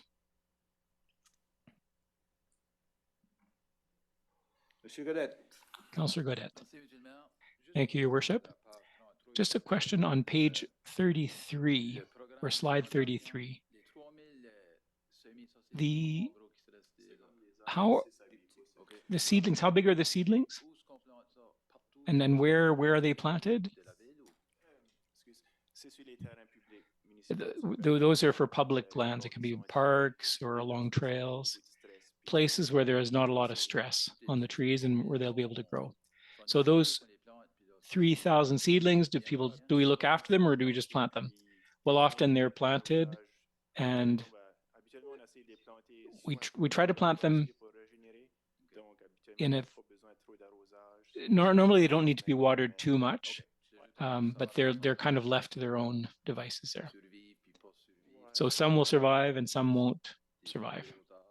So maybe it would be advantageous to plant bigger trees. Well, yes, but it's just that we can get these seedlings for 20 cents a piece. So, okay, I didn't know, if they're planted and they take, and that's fine. We plant a lot and we hope that 3/4 of them will grow. Yeah. Okay, well, I can't, it's rare that I see all the lights go on. I said, Councillor Levoutier. Thank you, Your Worship. Would you be able to quantify, you want to increase from 1 to 4. I don't know if we can do this right now. We can maybe do this in the future, but what would be the impact, if we take what you presented, if it goes ahead? So on the slide where we're talking about construction project, we're talking about several thousand square meters of protected wooded area. We would quadruple the amount of trees that would have to be protected.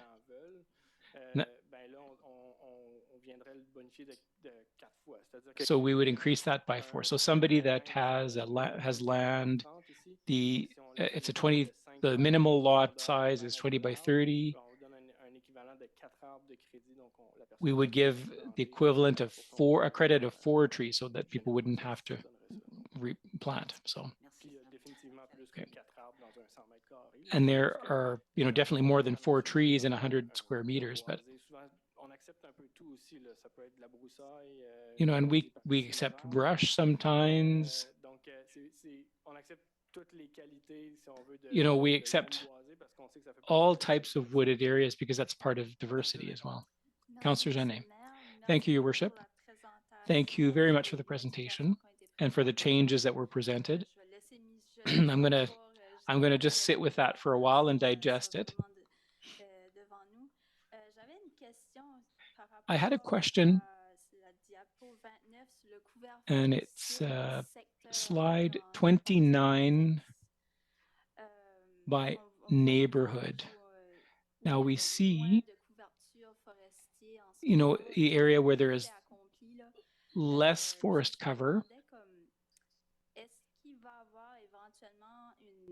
Eventually, and maybe this is already being done, but will there be a specialized strategy for those locations where we've already lost forest cover? What could we put in place to be more, to kind of be more drastic in our approach? So one of those areas is like Champlain Place, for example. Could we negotiate to add cover there, or in other downtown areas? Are there incentives that we could put in place? Or could we create something to mitigate the loss of the trees in those areas? Well, that's what we want to work on. We're going to be launching a call for proposals. So there will be an extensive analysis done.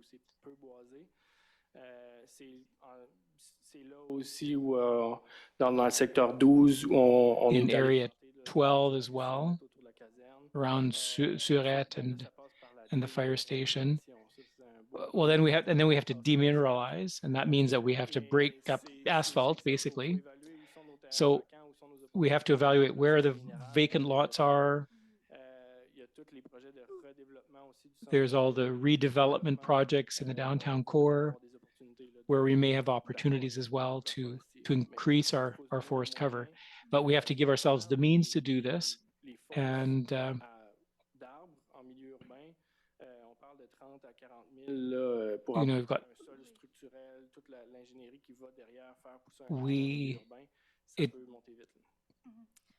it's a big undertaking. We could also sell trees at a reduced cost to residents in those areas. Would that have more of an impact? Could we look at that maybe to have a greater impact? Well, that's something we'll have to look at in the management plan, yes.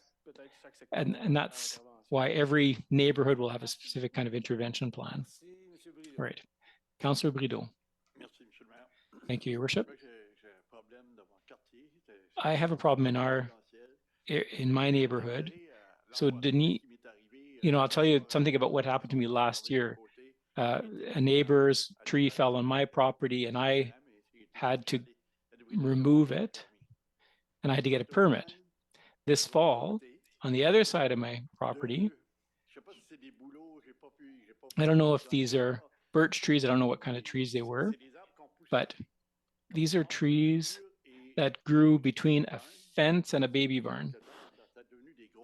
And they became big trees. And then they broke this fall.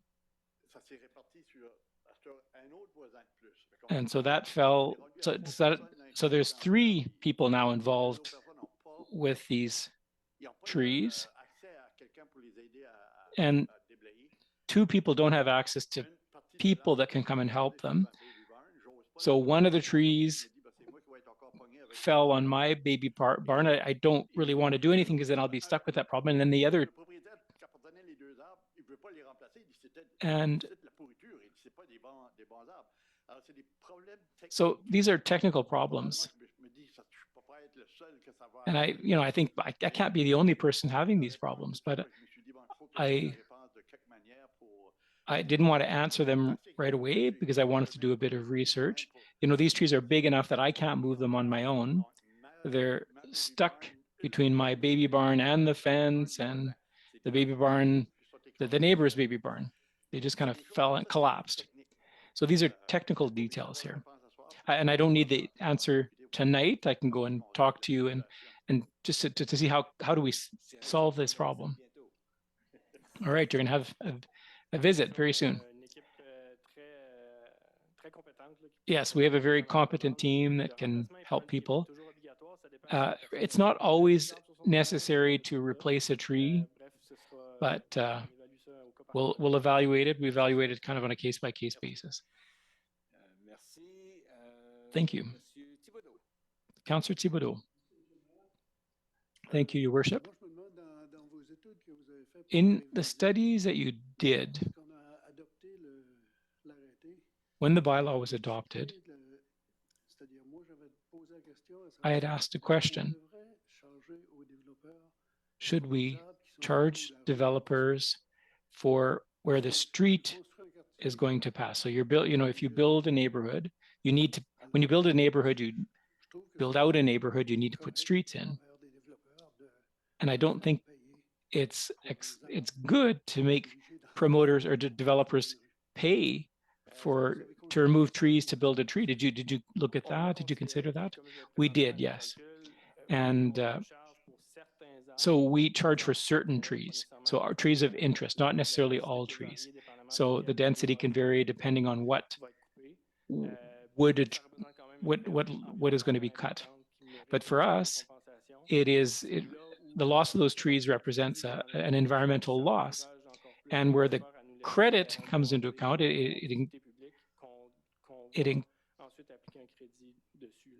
that can come into play here. So when you have a subdivision, there's 10% or more, depending on the situation. If these are wooded areas, we recognize this credit that will compensate. But so generally speaking, if you have 50 or so trees of interest, if you cut half of them and you leave half of them, then you're not charged. And now we're looking at 4 to 1. So I think that's going to finish, it's going to balance itself out.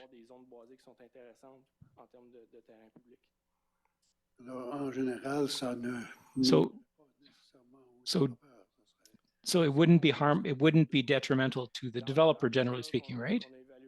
Well, in the cases that we develop, and we don't have a lot of them right now, but in developments where there were not yet any streets, it was still cheaper to build here in Dieppe because we recognize, we gave a certain amount of credit. Heat islands. Councillor Jeannet spoke about this earlier.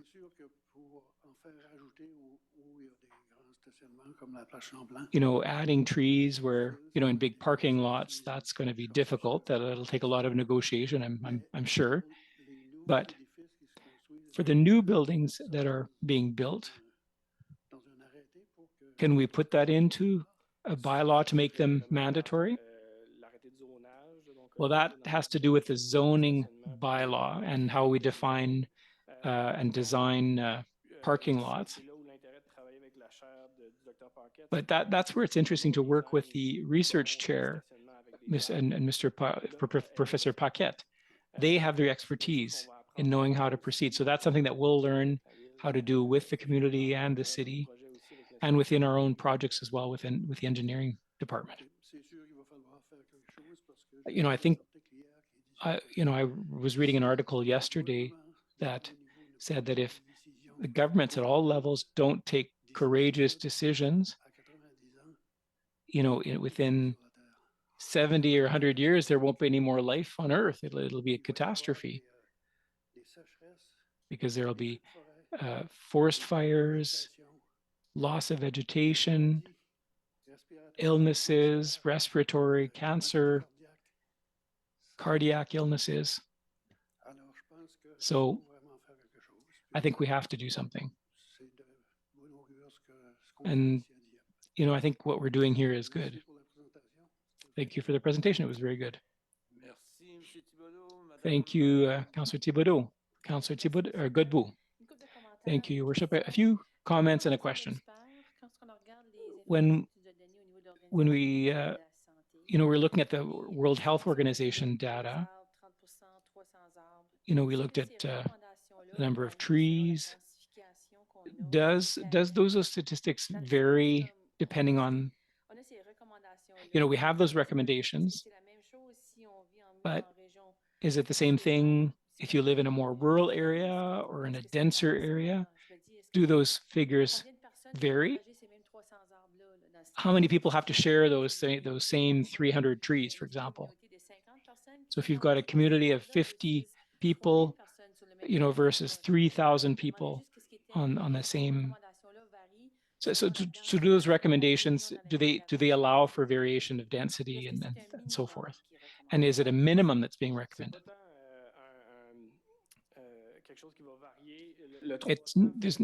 The 300 refers to the 300 meters that you have to walk to get to a wooded area, and it has to be 2 acres or more.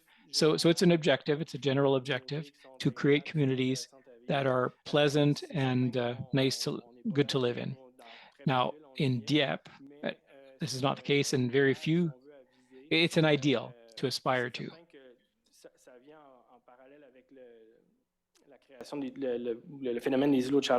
And, there's a connection with heat islands. If we look at Dieppe, that has 60% forest coverage, there are areas in the city neighborhoods that don't have a lot of tree cover. So, but we'll have to look into that when we do the management question, when we hire a consultant to determine what should the objective be for Dieppe. It would be interesting to see, how many areas don't meet those requirements. We were looking at 800 meters for public parks at one point, rather than 300 meters. So maybe we have to adjust our other bylaws. and update them. So that was one of my questions, or one of my comments, actually. My next comment was on the question, one of the changes that you were going to make, or recommend rather. I like the idea of recognizing other initiatives to compensate for the cutting of trees. You know, and one of the objectives of the bylaw, at least in my view, was that we wanted to change people's behavior. So to recognize the other behaviors that are positive, I think that shows that we're working together with the community and we can encourage other good practices. So I think that's a positive thing in what you're proposing here. And I'm very open to that kind of possibility. Okay, and if we have time, you said you had wanted to launch a discussion maybe on the types of housing, detached housing and things like that. If I understand correctly, you were saying that, you know, when we're clearing out trees, we're doing it for a small number of people. Instead of, you know, if we were building apartment blocks and things like that. Yes, the environmental impact depends a lot on the type of housing that you or the type of development that you want to build. Yes. So will you be bringing us other points of view, or, you know, I don't think that, you know, we want just apartment blocks. We need a balance of types of housing, but will you have things to propose us to give us an idea of what that balance could look like? So, you know, we have a large number of detached houses, and we've come back in recent years to more multi-residential development. And now, you know, we're talking about right now about what's a good balance to be able to meet the demands of the growth in our city. But is that something that you're going to come to us with ideas? Is there any writing? Is there any research on that to help guide us? Well, there are two unique opportunities in Dieppe. One, the secondary plan, so the extension of the Dieppe Boulevard. So we'll have an idea of what that neighborhood will look like in the future. And then, so we'll have to look at the ecological corridors, the waterways and wetlands, and the forest ecosystem. So we're looking at that. We're currently analyzing that. And then more broadly, when we develop our municipal plan in 2027, you know, will be part of the discussion to talk about how we can incorporate the natural environment to the city. So I don't have an answer for you tonight, but it's on our radar. And the question is, where's the balance? How do we balance it? Thank you, Councillor Lanting. Thank you, Your Worship. Very quickly, a few points.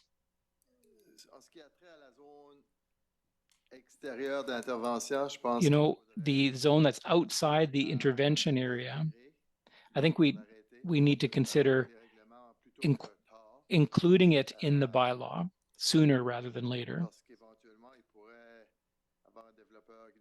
Because there could be a developer that could go and develop. It's zoned residential currently. Well, there's a grandfathered clause, but apart from that, there is no zoning that allows for development outside of the intervention area, the current intervention area. So, you know, there's another street that has been approved in the boreal domain, but you know, somebody couldn't go and build an apartment block there. No, but they could do a residential development. No, not in that. What has already been approved, if I'm not, Lakeburn. the nature domain, that's been pre-approved, but it's limited to a specific area, and that shouldn't change unless, you know, when we revise the municipal plan, there's a change. But for now, there's no danger of that land being converted. So somebody could be, I think there's a minimum size of what, 2 to 5 acres, 5 acres to, yeah, but somebody could go and do cut down all the trees on their lot though, right? Yes. Some, well, now it's part of the city, right? So I don't understand where people can't build there because there's lots of trees in that area. So on my small little lot, I'm being told that I can't cut a tree, but on a bigger lot, somebody could go and cut down all the trees. Well, we're focusing on the urban perimeter because there's a risk of heat islands, and that's where we really need to interfere. But the rural area is also important, and cutting is less frequent in that area. But the question is, do we have the resources to administer that area with and to monitor that area? What I've seen in other municipalities is that, you know, any cutting of more, you know, beyond a certain size has to get approval from an engineer. So we have to look at that question, yes. So, okay, so this is something that I think that it's important that we look at before the clear cutting starts. I totally agree with Councillor Godbout, and I congratulate you on the initiative to recognize other environmental measures that are taken. I think that's great. And by the way, thank you very much for this report. It's very detailed and greatly appreciated. So to come back to the comment made by Councillor Thibodeau, I had made the same comment last year. Why should we penalize a developer when a street has to be built? I know they can be compensated or credited, but if there are trees of interest, you know, whether there's trees of interest or not, I don't know. I don't see why we should penalize a developer if they, you know, if they have to build a building in a certain area, you have to cut trees. And you know, you said this yourself, and maybe penalize is not the right word, but taxing development, you know, you said this earlier, you talked about avoidable tree cutting. So if you want to build a building on a lot, it's inevitable you have to cut trees. So yes, you can require that they plant a certain number of trees per, you know, but to penalize and to count the area where a road has to be installed, I have a bit of problem with that. I know you provided an explanation, but all right, it's, you know, the principle of this 3 steps. We don't want to disrupt these areas, or we want to mitigate or limit the impact. And if it's inevitable, then compensation. So it's the same approach here. Trees of interest, we want to avoid cutting them if we can. We protect them when the development is, of course, and there's compensation when they do have to be cut. So that's the same approach that we wanted to take. Okay, I just put myself in the shoes of the developers, and to penalize them is not good. And also, I think Mr. Plour's comment is a good comment. And if there's something that you could do that, it's a good example, which he mentioned, where you're starting a project, you have no money coming in, and you have to put out $45,000 I think, you know what, there are some constraints to be followed, but I put myself in the developer's shoes. You don't have that $45,000 yet, so you need a grace period. I think that would be welcomed by developers. So that's it. That's it for me. Thank you. Thank you for the presentation.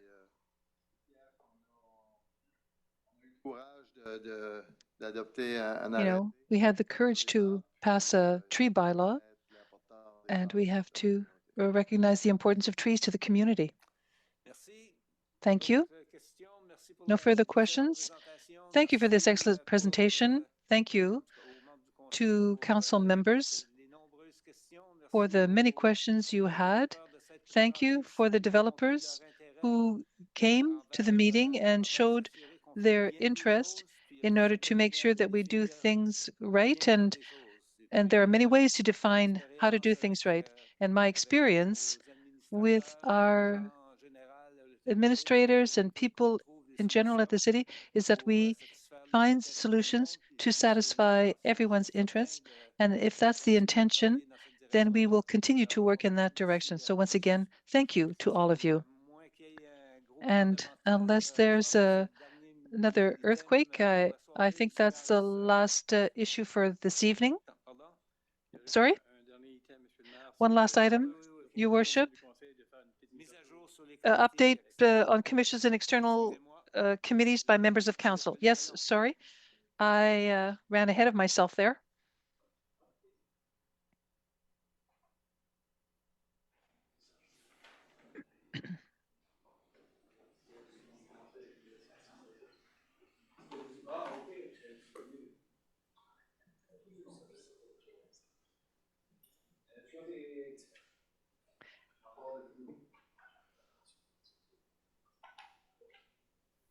Est-ce qu'il y a des membres du conseil qui ont des questions sur Do any council members have questions on anything else? sur les comités externes? OK. On external committees?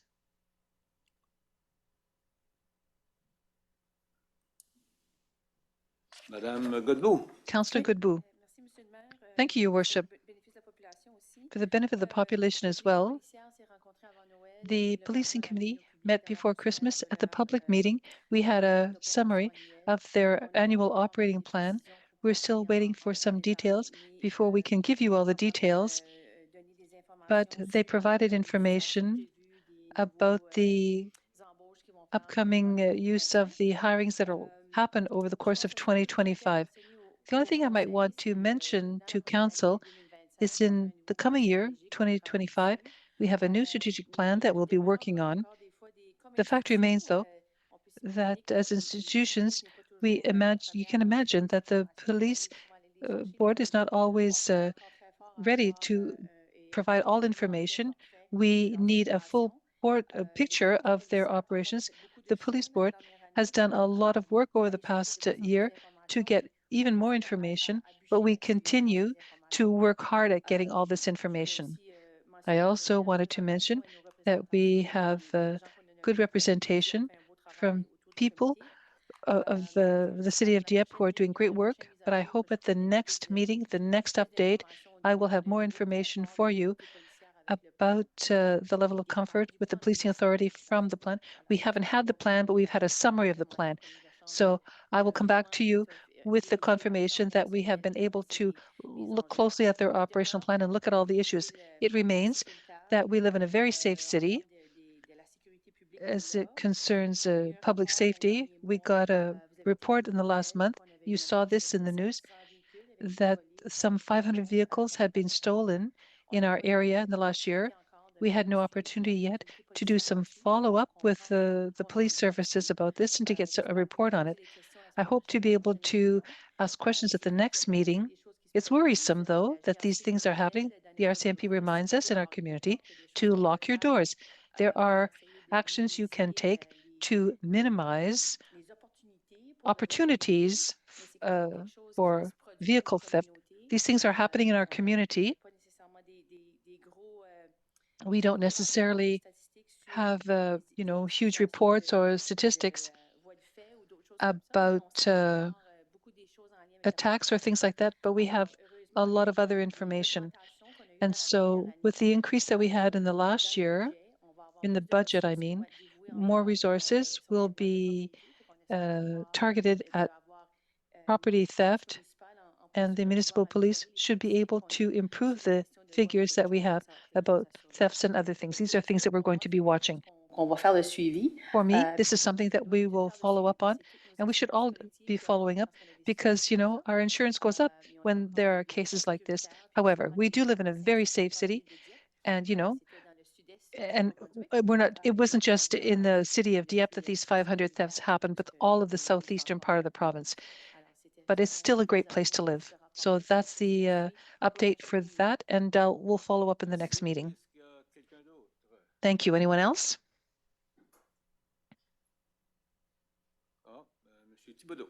Councillor Thibodeau.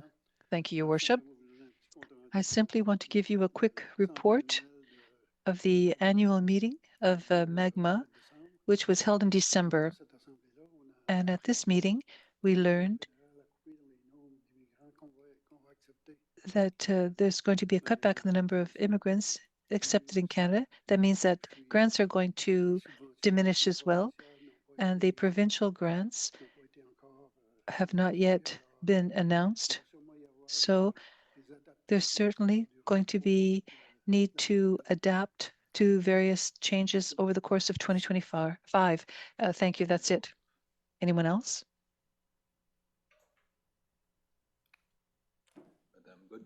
Councillor Godbout.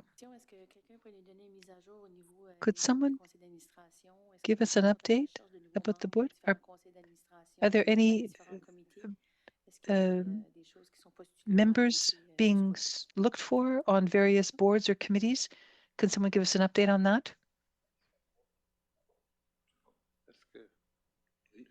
Yes. The municipality are looking for nominations for two committees. One is for the CCU, the Planning Advisory Board. So there's a position vacant at the present time on the planning board. So if anyone's interested in putting in their candidacy, you can do that through the municipality website. Also, council is looking for a member for Dieppe Expansion Committee, the Dieppe Expansion Board. And if you're interested, please let us signify your interest. So these are the two committees that we have at the present time where there are vacancies. Thank you. Anyone else?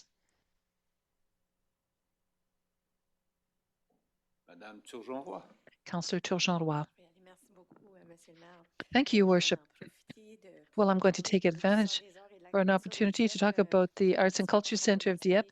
As was mentioned earlier, things are moving. Yes, we've made application for a little bigger grant because we want to maintain our venue because we are so much busier than before. So we launched art workshops for 2025. So it goes beyond shows, beyond the exhibits. We have creative workshops. I went to see because I didn't know all of them by heart, but wood sculpture, Arab calligraphy, the art of ceramics, which is very popular, and all kinds of other activities for young people as well. Hooked rug techniques and things for people of all ages that you can register for. So once again, these are new programs. Things are moving. Next February, we're inviting the population to come and discover the Creative Hub, as we're calling it. So it's a creative space which is in the Arts Centre where amateur or budding artists meet, where they can go and create works. We're inviting people to come and look at these workshops and see if something that might be available to them and they can take advantage of. So February 6th for the Arts and Culture Centre. So things are moving. There's always something happening. And for the first time I'm mentioning this, if you have an opportunity to just go into the foyer of the center. There are activities there for all tastes, all day, every single day. So that's my invitation. That's what I wanted to report to you on the Arts Center. Thank you. Anyone else? Alors, bonne fin de soirée à tous. Okay, well, good evening to you all.